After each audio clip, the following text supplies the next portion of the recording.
Mawana moto oyo atelaka moto, mawana oyo ateki likia na ye pana moto kasi sengo na oyo atelaka Yesu Kristo libanga na talo pambate ba banso batelaka motema bayokisa makasoni soki mokete na bino banso ba bozui libakwa kolanda basango ba Kristo mokolo mwa lelo to tombe na bino banso bolandi malamu. Donc la connaissance.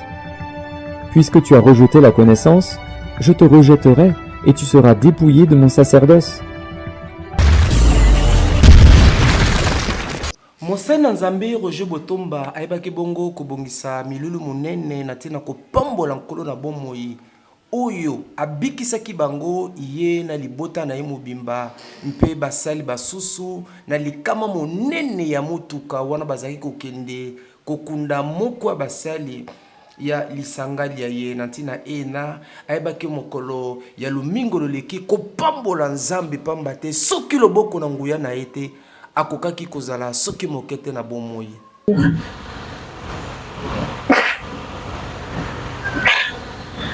Alors vendredi wana na sesa test à glycémie normale, tension normale. Mais abenga biso nyoso na ndako. Dino yaka. Benga mama adino. Alors ina ngabi mwasi na ngozala misu makasi me balekeli yo. Ngana tuni nani akoki kolekela ngana naza na Yesu abomo. Alobi balekeli yo. Kisi onga na ochozo nani asombaki yango. Na yebise na bi Joan tasombaki na bi te Joan tasombaki. Mutasombaki so Shadraki.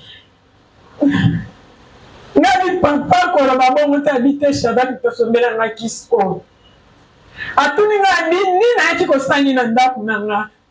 Ngana bi ayaki po Nelo za maladi ya mwa yaki.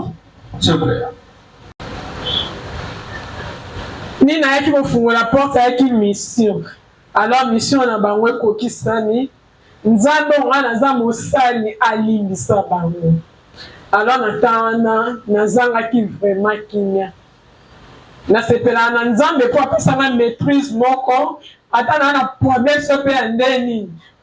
Nazaka na maîtrise. Na moni bana bazwa panique na maîtriser bango abare biso bandi ko beta biso masola oseka ondima te que David Lelo a kozante. Alors après quelque temps a sali surprise wana nga kotaki su na chambre te na ebisi Nzambe na bi onyokolinga mingi mokano na yo ekokisama pona nyokwami mingi. E na desime na naka na gene na liaka te na sukolaka te na melaka mai te.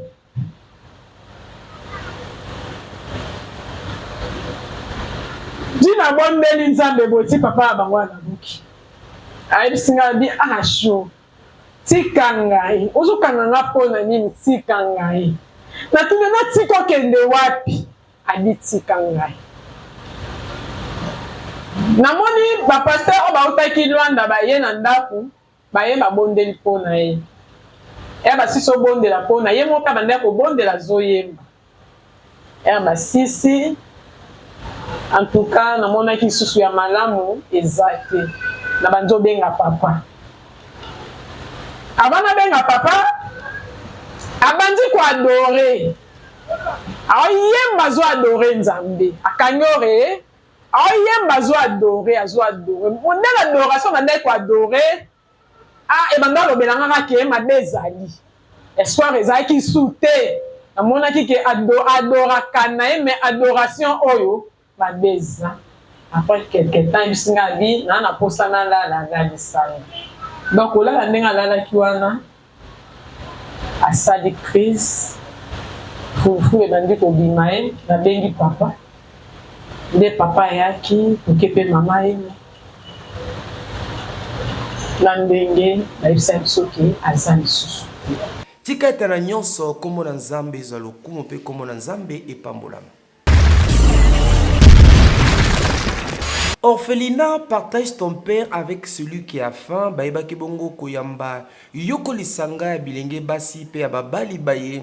Baibaki ukende kopambola Nzambe na ntina na mbotama ya moko na bango boye baete ya solo penza balekisaki ngongo malamu elongo na bana na bango ya orphelinat Partage ton pain avec celui qui a faim. Kolia, komele, piololo, mabina.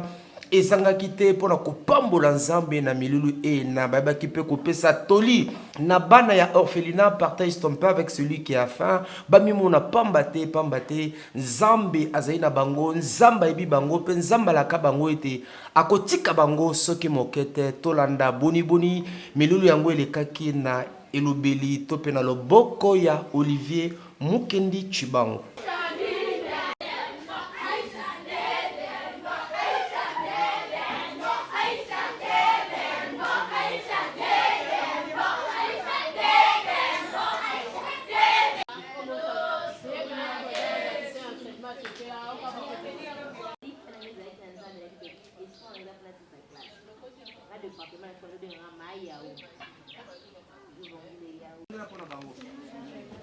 Lobabo lamu pona bango.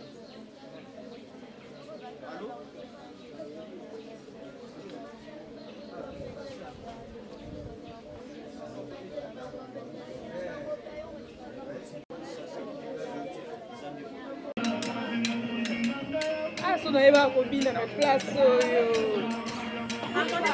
Énergie on les a bien te pona bana.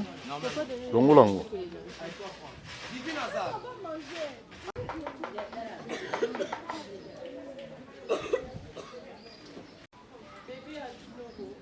Zali. Les gens là-bas mis balé bazoya. Là que ça fait 3. 3. Elika ezali.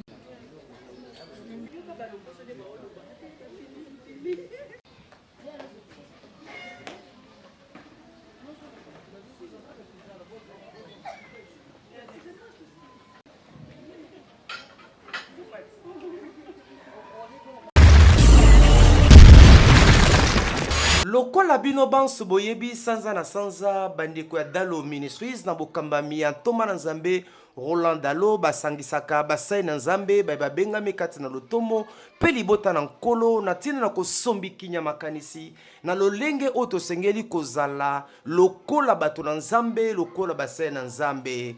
Esengo ezalaka makasi pamba te libota na nkolo bayaka penza ebele na ntina na koyoka iloba na Nzambe na nzela ya mosali na ye Roland Dalo. Tolanda boni yango elikaki.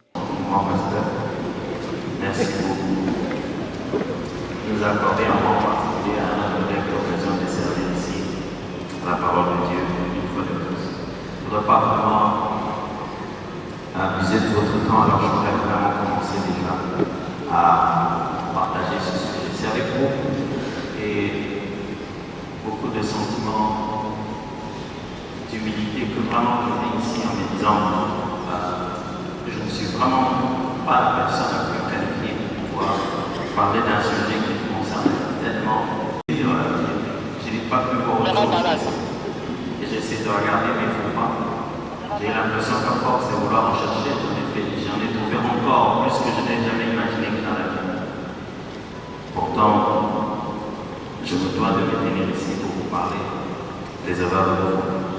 Pour cette session, plaise à Dieu, que je donne, comme l'apôtre a toujours le faire, la raison d'être de cet enseignement.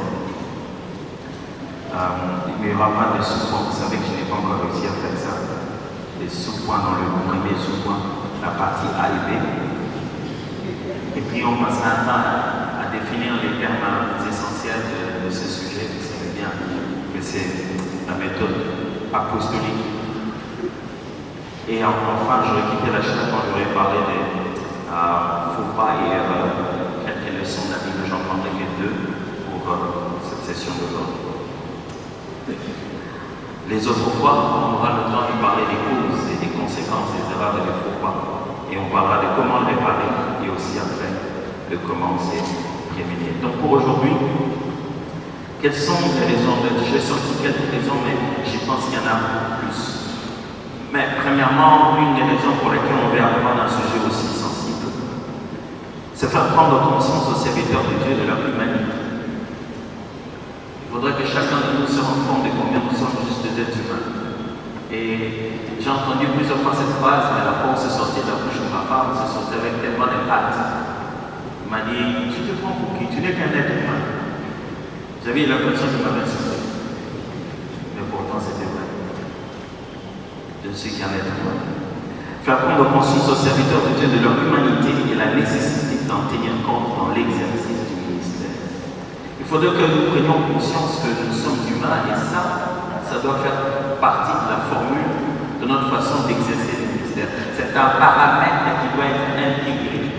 Si les autres ne l'intègrent pas, ou ils l'intègrent un peu, mais nous-mêmes, on doit l'intégrer. Parce que le monde dans lequel nous sommes les hommes de Dieu. Deuxièmement, c'est permettre aux serviteurs de Dieu de comprendre, de gérer et d'être vaccinés contre ces incontournables au ministère. Cet enseignement fondamental qui fait partie des fondations et des fondements des Dallo Ministries. C'est cette série qui a pris des mois, intitulée Les incontournables au ministère. C'est un peu tout ce que Dallo Ministries fait d'une certaine manière pour équiper les serviteurs de Dieu. Et là, nous sommes encore en face de certains autres incontournables. Et même plus d'en être un vaccin. C'est dans le cœur de l'apôtre de toujours vacciner, obligé d'arriver à surtout pas des mauvaises choses. Et s'il faut vacciner utile et les outils nécessaires pour que, une fois de plus, lorsqu'on sera en face des erreurs ou en face des faux pas de face, très rarement nous regardons l'erreur de face parce que quand on la regarde en face, on n'appelle pas erreur. C'est généralement après qu'elle soit passée qu'on a d'autres personnes qui n'ont pas encore été face à ces réalités ne puissent pas commettre la même erreur. À la fin de cet enseignement, on essaie de voir l'aéroport.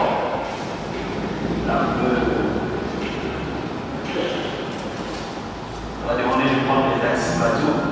Fut un moment où on prenait des taxis, on prenait des bateaux pour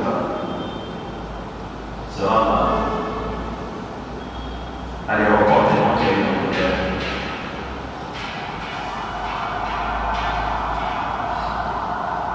Ainsi dit, aujourd'hui, j'ai cet honneur, ce privilège de faire ce travail, de définir et de placer devant le fondement. Les rites, vous savez, autant on font un travail si difficile, quelquefois, ils sont en train de marcher, coucou, les chaussures commencent à... Avec une chaussure à la... Vous faites une fausse démarche, un mauvais pas. Mais il ne fallait pas dire, on a fait ce qu'il ne fallait pas faire.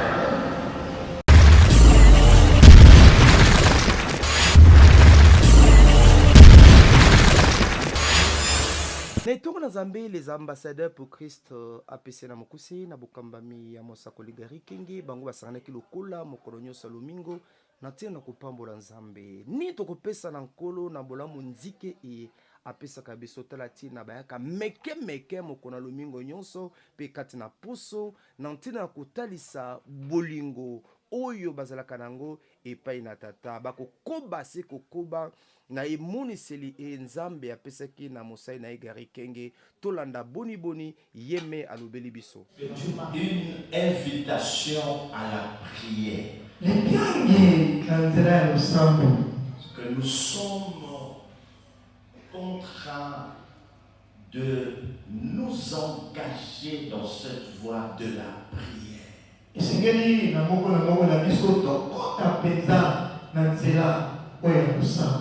Comme c'est Dieu qui nous les demande, nous croyons qu'il nous réserve beaucoup de choses.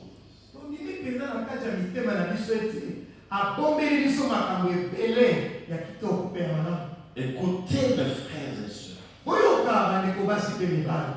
il y a beaucoup de choses cachées que Dieu veut révéler à ses enfants. Il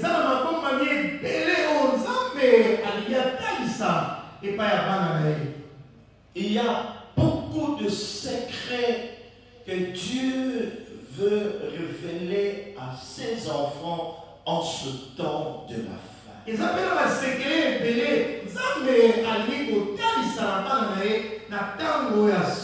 De grandes choses. Et c'est ce Dieu-là qui a dit dans sa parole qu'invoque-moi. Je te répondrai. Je te ferai voir. Je t'annoncerai t'annoncerai des grandes choses. Des choses cachées que tu ne connais pas. Laissez-moi vous dire, mes frères et sœurs, que nous devons soupçonner ce que Dieu veut nous révéler.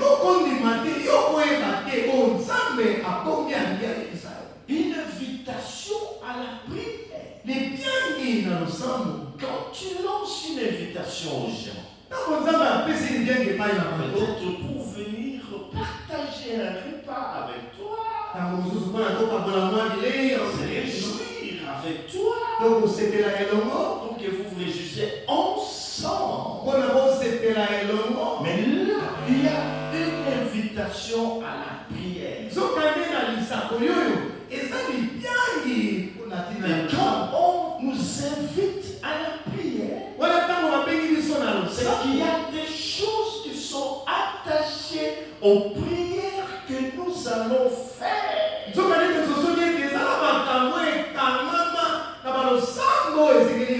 C'est ainsi que je reviens pour dire ceci. Dieu a des grands secrets. Et à celui qui est à tes côtés, peut-être qui n'est pas connecté, dis-lui, Dieu a des grands secrets qu'il veut te révéler.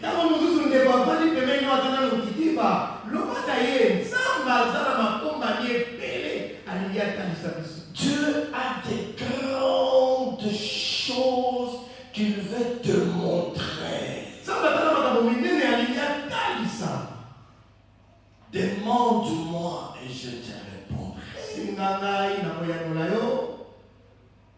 C'est aussi un appel à la montagne. Comme il s'agit de gravir la montagne, parce qu'il y a là un prix à payer. Heureux sont tous ceux qui vont répondre favorablement à cette invitation. En payant un grand prix pour des grandes choses. Pour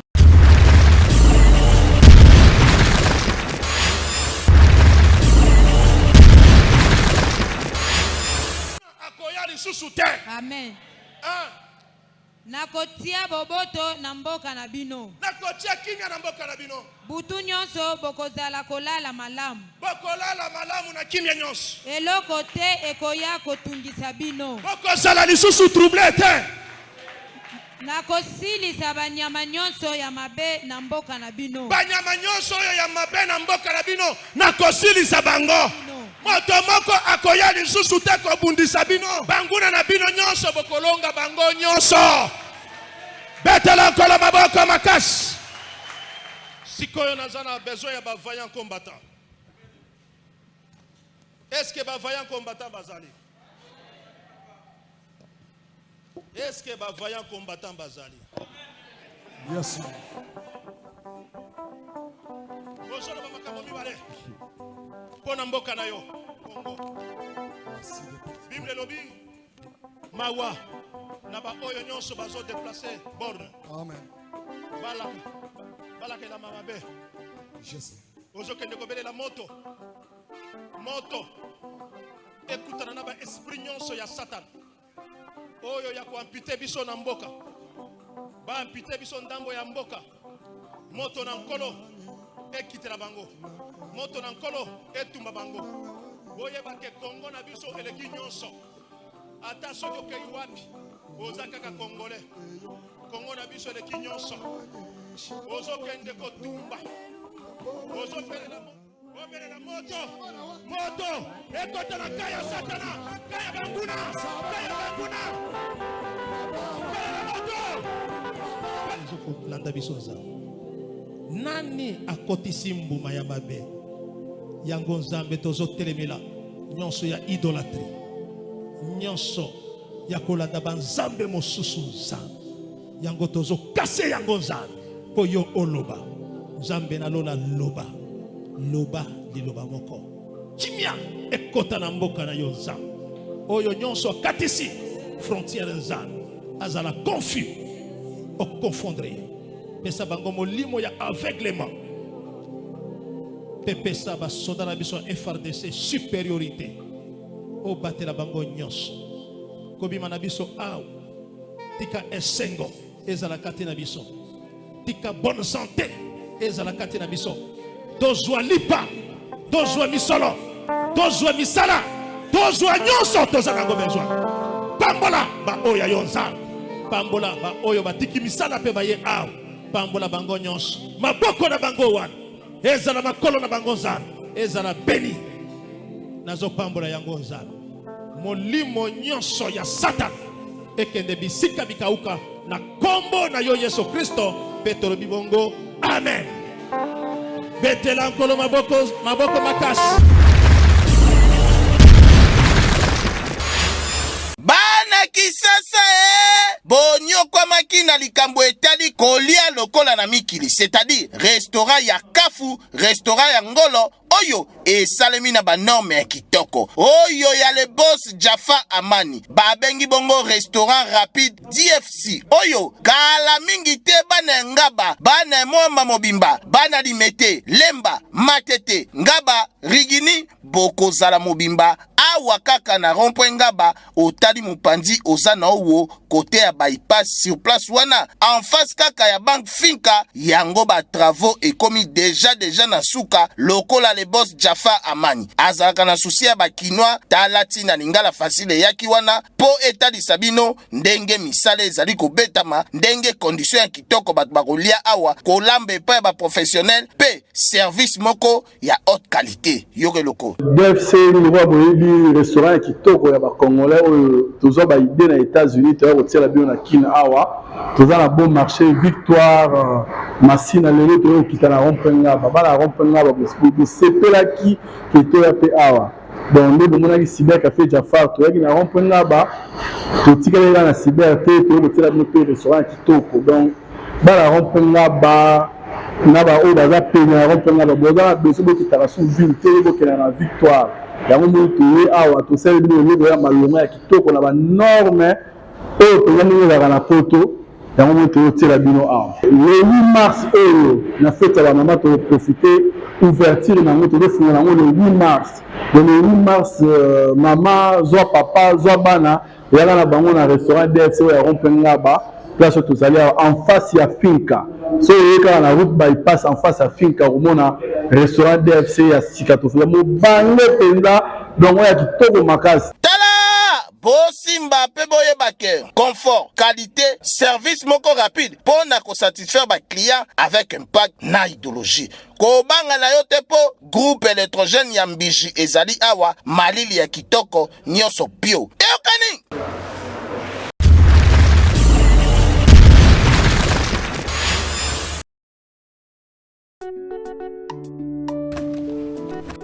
L'église Barouti Tabernacle organise une action évangélique pour la jeunesse dénommée Jeunes Héros. Shalom peuple de Dieu, nous les jeunes héros du Barouti Tabernacle, l'école jeune Kalo Barouti Tabernacle, nous vous invitons à prendre part à ces 3 jours de réunion. Je vous invite de venir très nombreux.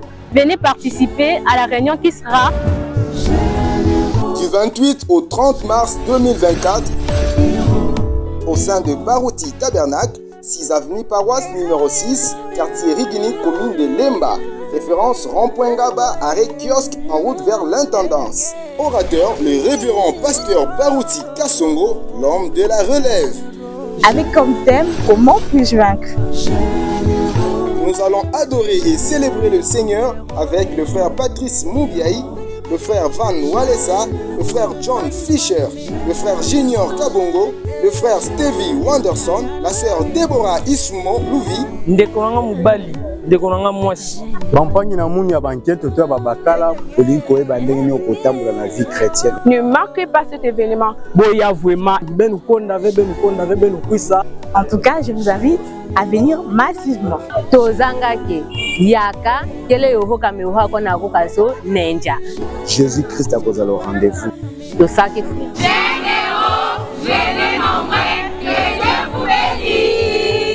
Cordial, bienvenue à tous.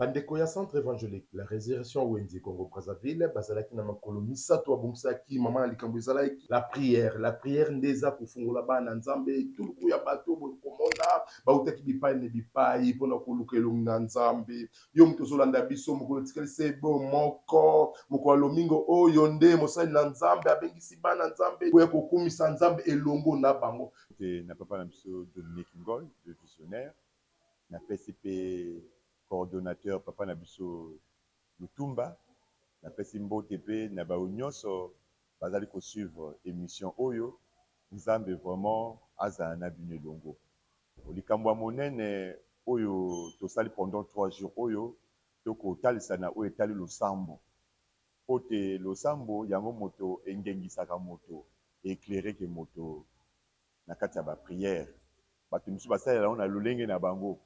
Dans l'Ancien Testament, on peut utiliser l'isopte.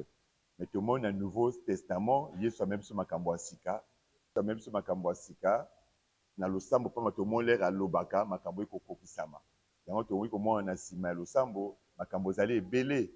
Na pesi bango passage à 1 Chronique 4, 9 à 10. Na où étali histoire ya Jabed. Na comment na kata chronique va parler sur la historique, il y a peuple Israël. Mais il y a une partie seulement au Batal Sibuso prière, il y a moto, na combo il y a Jabed. Voilà avant yé, na après prière na yé. Azali moto, azali na passi. Maman na bota qui na passi, on appelle ça yé combo Jabed, souffrance. Mais l'air a salé le sambo, nzamba yoki le sambo na yé. Donc comment na prière et zali dialogue na nzambi na yo. Donc en gros tu ko sala molumbo pour na bana bazala éclairer, pour na bana bazala éclairer. Année 2024, ils allaient malamu pour na bango.